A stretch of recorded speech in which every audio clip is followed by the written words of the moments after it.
ಒಂದು ಪರೀಕ್ಷೆಯಲ್ಲಿ ಒಬ್ಬ ವಿದ್ಯಾರ್ಥಿಯು ಪಾಸಾಗಲು 40% ಅಂಕಗಳನ್ನ ಆತ ಪಡೆಯಬೇಕು.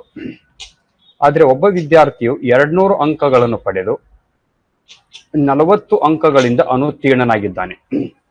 ಹಾಗಾದ್ರೆ ಆ ಪರೀಕ್ಷೆಯ ಗರಿಷ್ಠ ಅಂಕಗಳು ಎಷ್ಟು ಅಂತ ಇಲ್ಲಿ ಪ್ರಾಬ್ಲಮ್ಸ್ ಅಲ್ಲಿ ಏನು ಕೊಟ್ಟಿದ್ದಾನೆ ಅಂತಕ್ಕಂಥದನ್ನು ಒಂದ್ಸಲ ಅರ್ಥ ಮಾಡ್ಕೊಳ್ಳಿ. ಹಾಗೆ ಏನು ಫೈಂಡ್ ಔಟ್ ಮಾಡ್ಬೇಕಾಗಿದೆ ನಾವು, what is need to find out.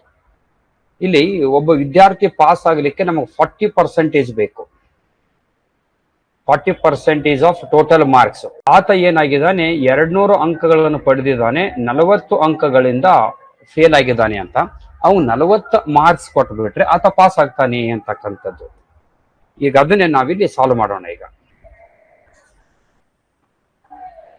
Let us assume the total marks be X. ಒಟ್ಟು ಅಂಕಗಳು ಎಷ್ಟು, ಅದರ 40% ಆತ ತಗೊಳ್ಬೇಕು ಅಂತ.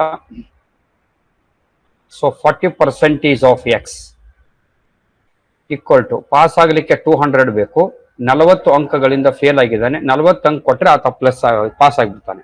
40% ನಾವು ಹೇಗೆ ಬರಿತೀವಿ, 40x divided by 100 equal to 240. 40x equal to 100 into 240.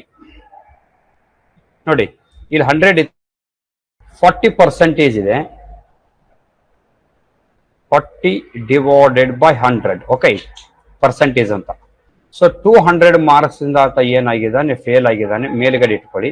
40 marks ಕೊಟ್ರೆ ಆತ ಪಾಸ್ ಆಗಿಬಿಡ್ತಾನೆ. This is the concept. ಇದು ಈ ಕಡೆ ಬರುತ್ತೆ. So 240 into 100 divided by 40. So 0 0 4 1 4 6 6 into 100 600 ಅಂತ.